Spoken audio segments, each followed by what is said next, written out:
entities. Cooperating entities works the same way as the contacts tab.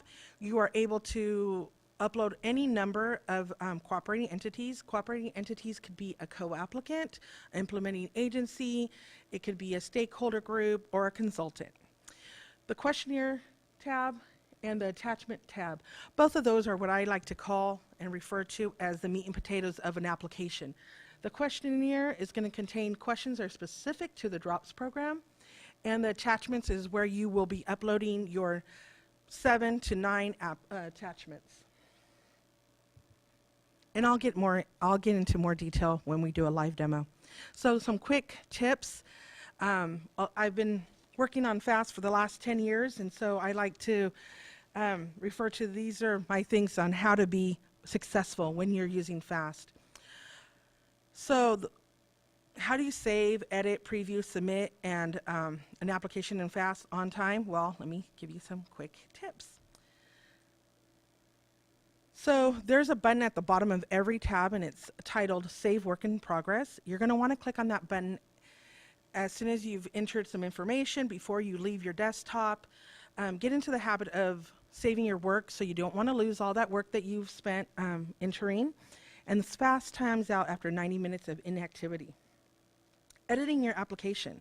So once you've started an application, you decide you don't have any more to add at this time, you want to come back to it later, you can save the information you've entered, exit, come back at a later time, open up FAAST. You're going to go to the main menu, and you're going to see a link that says Active Applications and Surveys. You're going to select that. It's going to display a list of all the applications you currently have in progress. You're going to select the appropriate PIN, which is the proposal identification number, and get to work. Previewing your application. A lot of people like to preview the application before they start entering information. And the only way you can do that is by selecting or checking the Apply button on the program, the Funding Program tab. So you have to do that first before you can see the entire application, by clicking on the Preview Application Survey button, which is located at the bottom of every tab. So submitting an application. So when you are ready to submit an application, you're going to click on the Preview Submit button, which is located at the bottom of every tab. And then the system is going to display your entire application in its entirety. You're going to be able to look at your application, determine whether you're missing some information, or maybe you made a typo, you want to correct it, or maybe you didn't attach all your attachments. It's a good tool to check your work. But FAAST has also implemented a new tool which is called the Application Completeness Check, and it will check your work to make sure you've uploaded required attachments and filled out the required fields. And required fields are noted in the system as well. So once the completion check is performed, you'll be given the green light, or in this case, the green text. They'll let you know that your application's complete.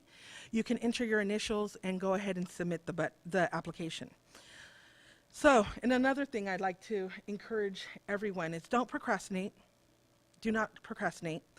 Familiarize yourself with the DROPS application by starting your application early. Know what the guidelines are requiring of you, and always ask for help.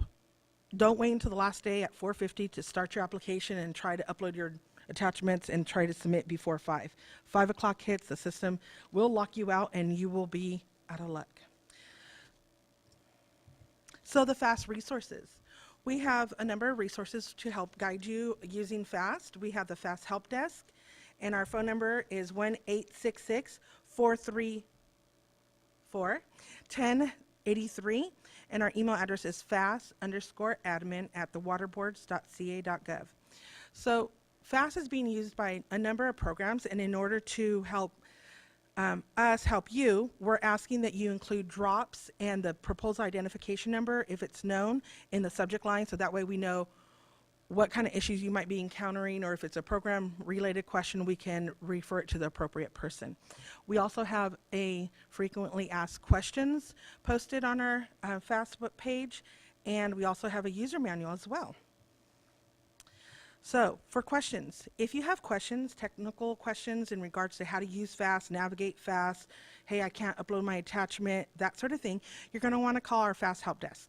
And again, our same phone number and email address. If you have funding program related questions for Drought, please refer to your solicitation notice and the Drops guideline, or you can contact Jeffrey Albrecht. So now I'm going to do a quick demo of FAAST.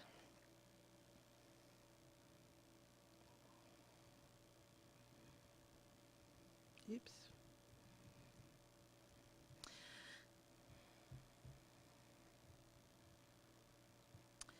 So if I like to direct people to the State Water Board's website first. So the address there is waterboards.ca.gov. In the middle of the screen, you'll see a hyperlink for financial assistance. Please click on that.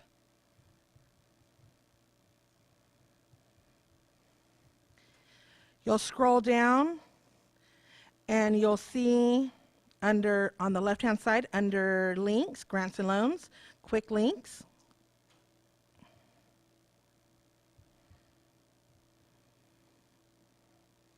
A host of links. Now, if you want to find the FAAST link, let me go back up.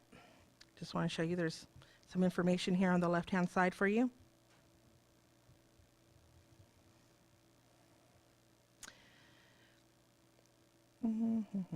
And under FAAST, so Financial Assistance Application Submittal Tool. We're going to click on that, open it up.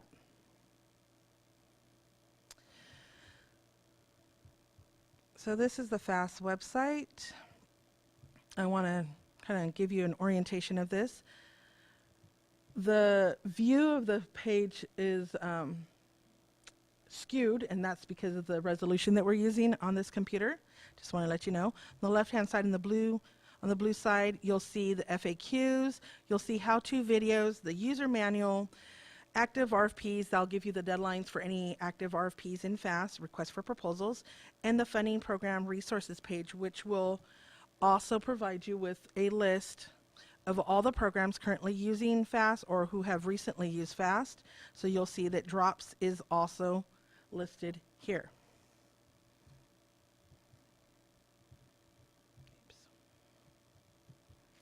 Okay, we're going to return to the FAAST page. On the right-hand side, you'll see that there's a place for you to enter a username and password. If you do not have a username and password, that's okay. You can create one yourself by clicking on the Create an Account.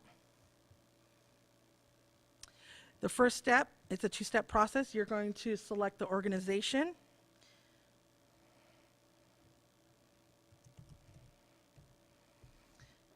And for our purposes, I'm going to type in Rivers. And by clicking search, you'll see a list of every organization in our system that includes the word Rivers. I didn't find the one that I wanted, unfortunately, so I'm going to create a new organization by clicking this button here, which is Create New Organization.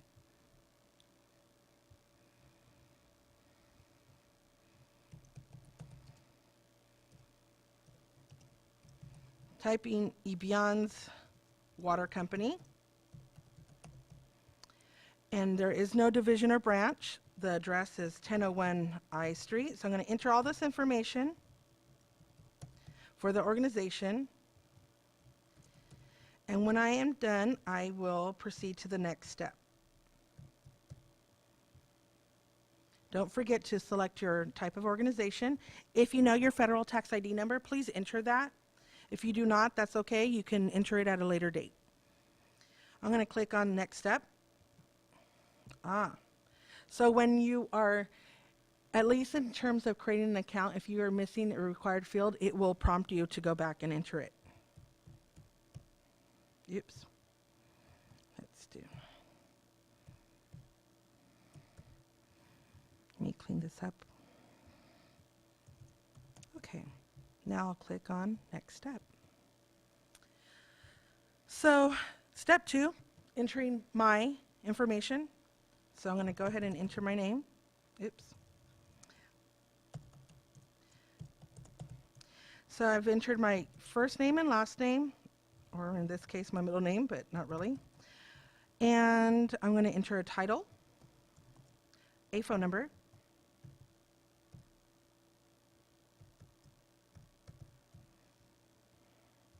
a fax number if I know, and as you can see, it's specifying what format I am supposed to enter my phone number, so I'm going to enter that now.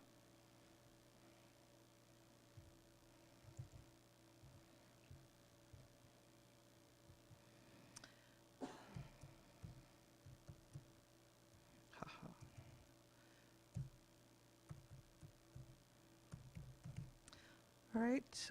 Oh, it's not like that. Okay, and the email address.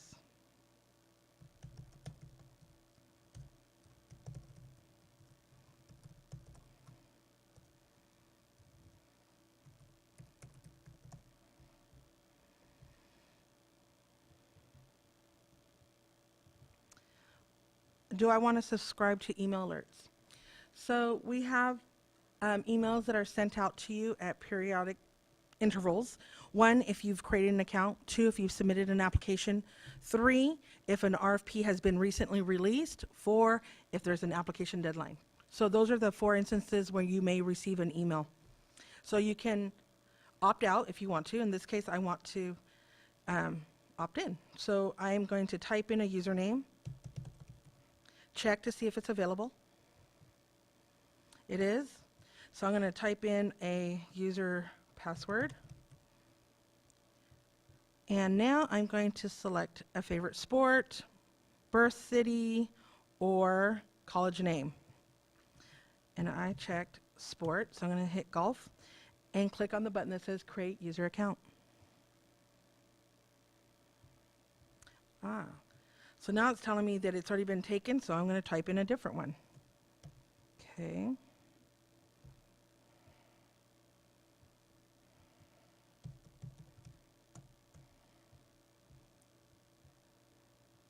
And again, click the button to create user account. So it gives you a little confirmation screen. So you know your username, password, security, question, and answer. If you forget this information, you could contact us at the FAAST help desk and we will provide you that information. So I'm going to log in.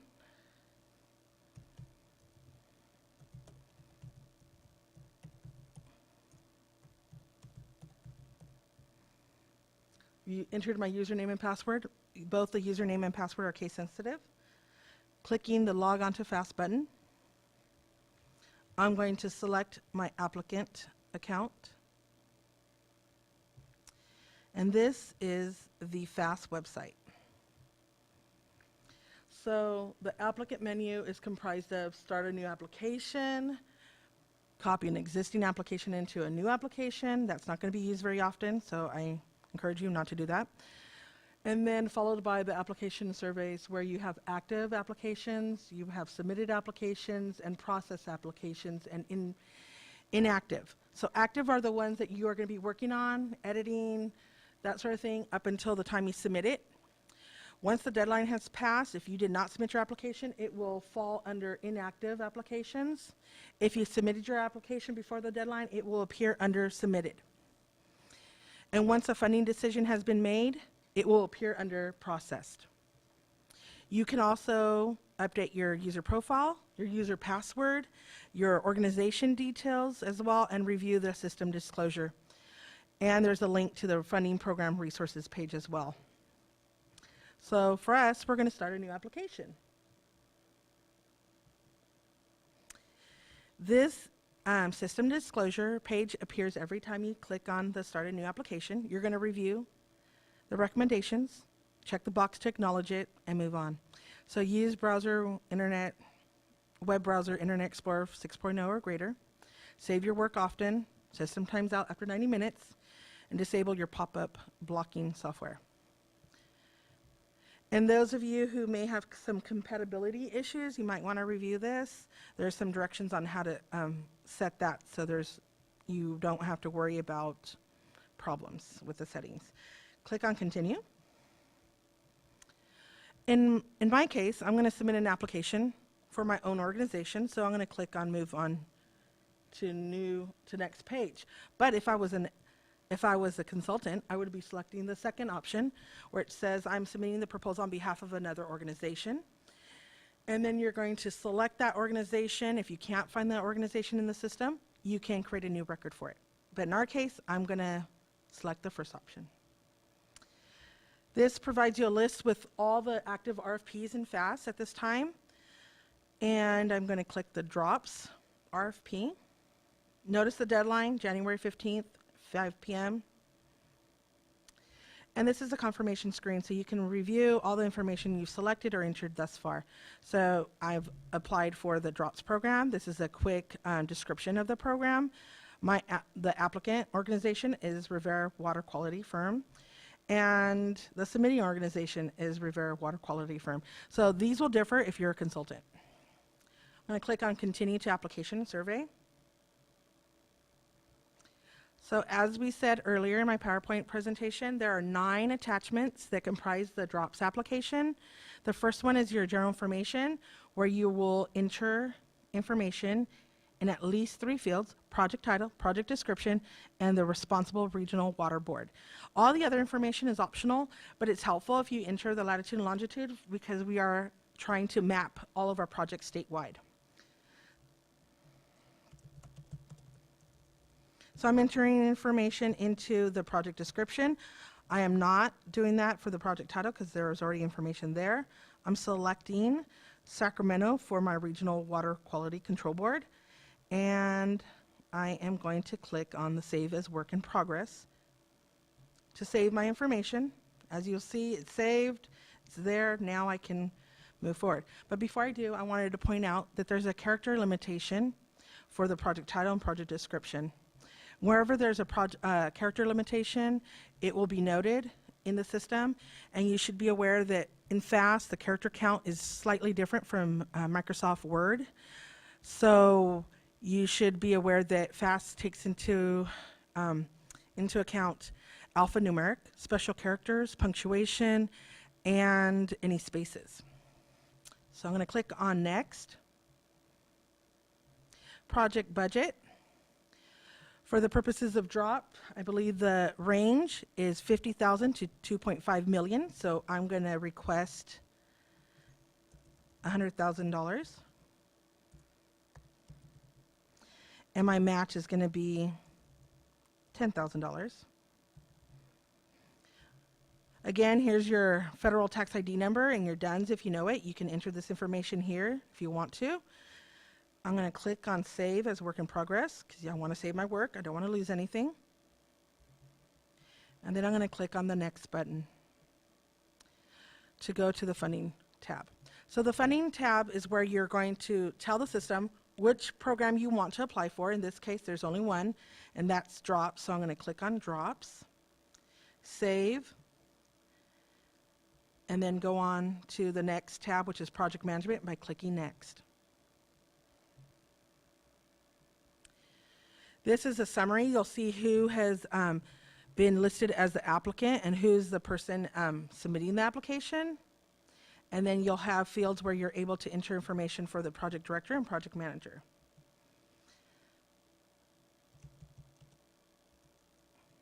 And I'm entering information for the project director.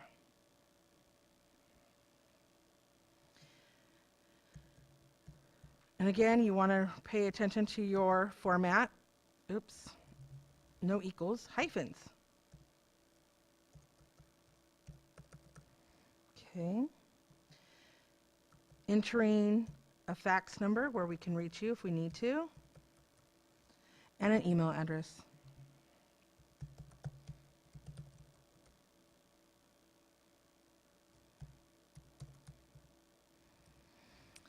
And I'm going to enter, you only need to enter and confirm your email once. Once you've done it, it will take it and accept it, and you don't have to do it twice.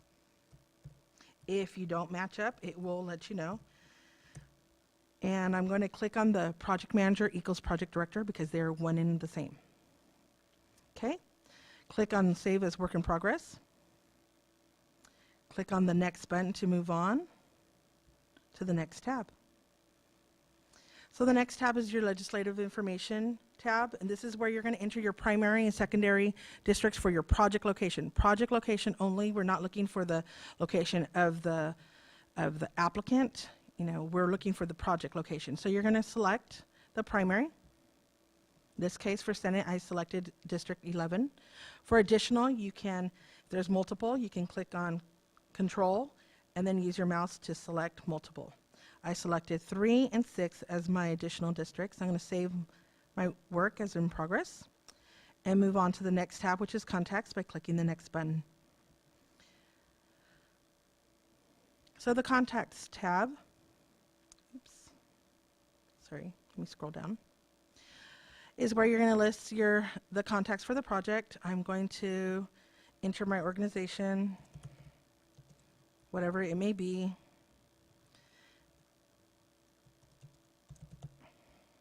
The name of the person who's my contact.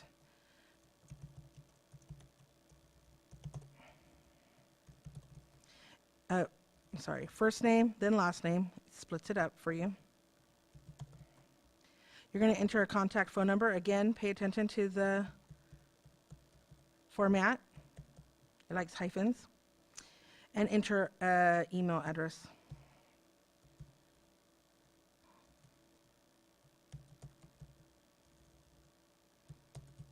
Okay. Once I've done that, I'm going to click on Save Contact.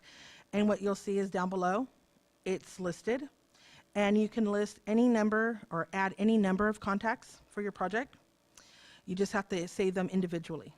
Once you're done, you're able to move forward. So click on Save without saving because we already saved.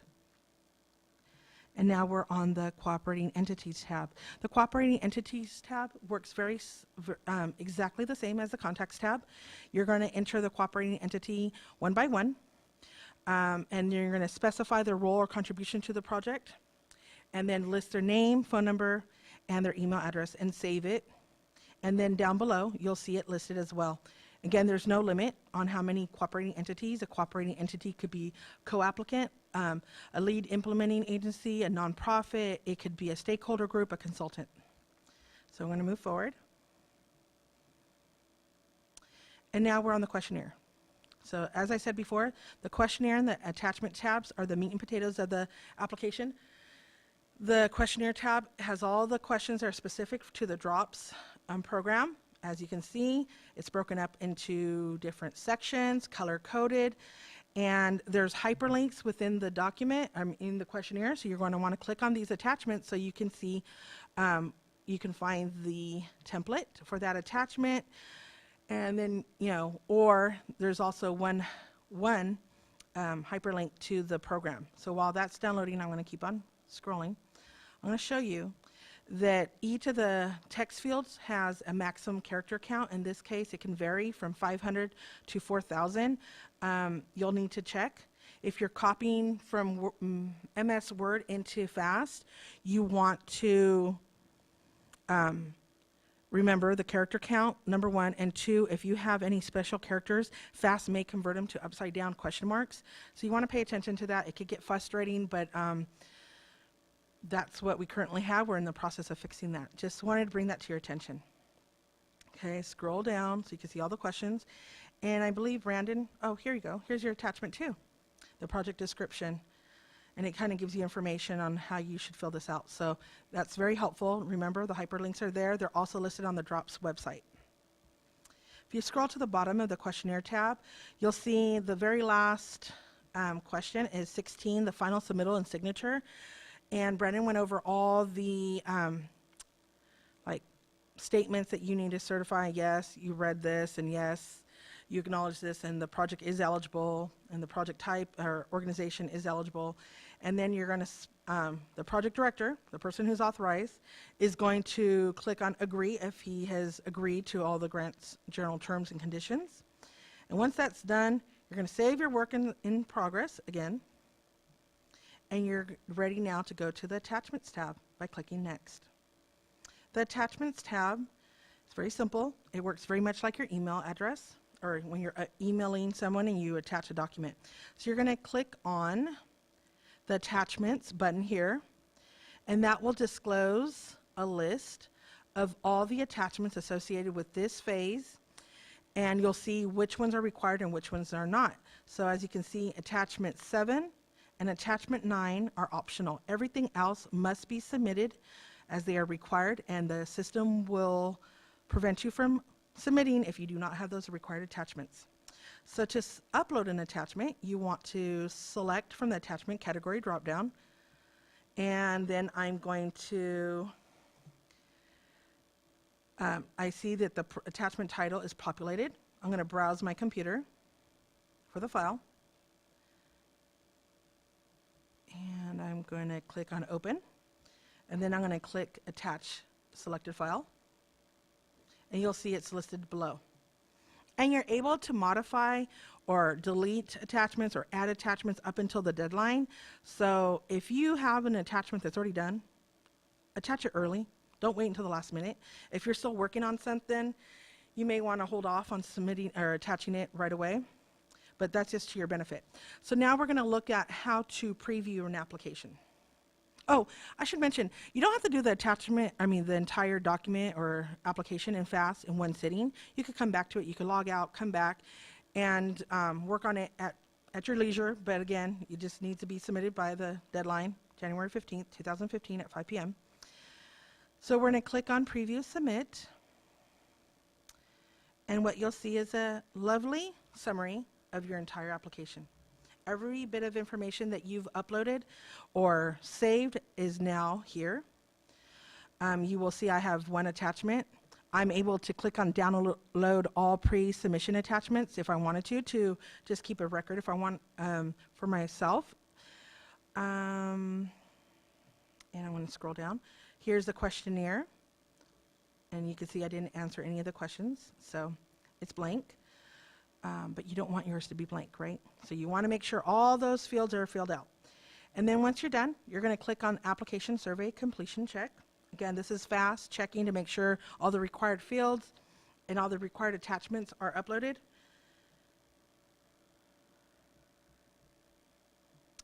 And, oops, as you can see, the results show that I'm missing a number of 6 attachments. I've only uploaded 1 required. The other 2 were optional. So I need to go back to the application and upload those attachments. If they were all uploaded and my application was complete, all this font here under the Application Survey Completeness Check would be in green, and there would be a little box saying, yes, I want to submit. You would enter your initials, and then there's another box right to the right of it that says submit the application. So that's how you submit an application. I'm not going to do that because there's a number of attachments I would have to upload, but it's very simple. I'm going to show you, I'm going to log out, go back into my application, find it. Please note at the very top, my PIN, my proposal identification number is 28243, and it will have the title of my project, and then it'll give you the status of your application. So right now, it's PIN 28243. My title is Enter Project Title here, and the status is in progress. Your application is in progress up until the time it is submitted or the deadline has passed. If you are close to being submitted, submit it early. If you find that, a couple days later you're looking at your application, it's incomplete, or you're missing something, or you want to refine one of your answers, contact the FAAST Help Desk. We could change the status of your application to in progress. Of course, don't try to do that on the last day, if possible. I'm encouraging you to submit early. Okay, so I'm going to click Log Out, which is located at the upper right-hand corner. I'm going to enter. I'm coming back a couple days later. I want to look at my application. I'm going to enter my username.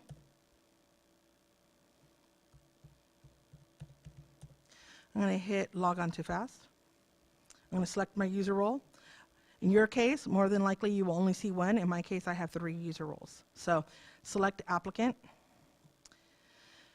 And then I'm going to go to Active Applications and Surveys. As I told you, this is where all your applications that have been started or haven't been submitted will be housed until the deadline. So you're going to click on Active, and you will see that your application is right there, 28243. So I'm going to click on that, or 28243. And you'll see, here's my application. I can make any changes I want to.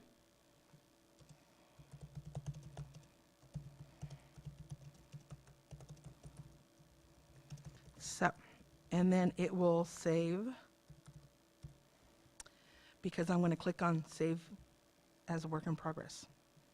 So again, I'm going to go back to the main menu. You can always go back to the main menu if you want. And that is FAAST. It was a very quick overview, but I think it gives you the idea of how to apply for this grant program. If you have any questions, you're always welcome to give us a call. I would like to also point out at the very bottom of every screen is our Contact Us button. You can contact us via email or phone. We're staffed Monday through Friday from 8 to 5. And if you run into any trouble on the day of, please email us right away. Let us know what's going on so we can help you, okay? We want you to be successful. Thank you.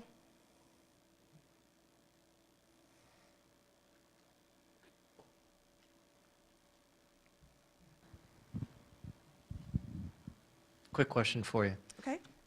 When you started the application, you had the choice of as the applicant or on behalf of somebody else. Mm-hmm. What's the difference between the two when you're actually in the forms? Nothing. Okay. Absolutely nothing. It's just for you. If you're a consultant, it's good because then you have your username and you don't have to log in to 20 different accounts if you have 20 different clients, right? So it's just one user role, one login, and you can submit on behalf of any number of people. That's all. Any other questions? No? Okay. Ta-da. Done. Thank you. Thanks, Ibby. For those of you left in the room, if you'd like any help, we do have the ability to get you logged in and set up an account for you in FAAST if you'd like. But otherwise, I think that Jeff's going to say some parting words. But yes, that concludes our initial application assistance workshop. As we saw on the slide before, we're open to requests for additional workshops. I'll have to go see if there's anything waiting for me. But otherwise, we've tried to post a lot of resources online. You should have our contact information. We're happy to try to respond to your specific questions. So please feel to contact us and let us know if you have any questions. But otherwise, thank you all for joining us, and until next time, bye.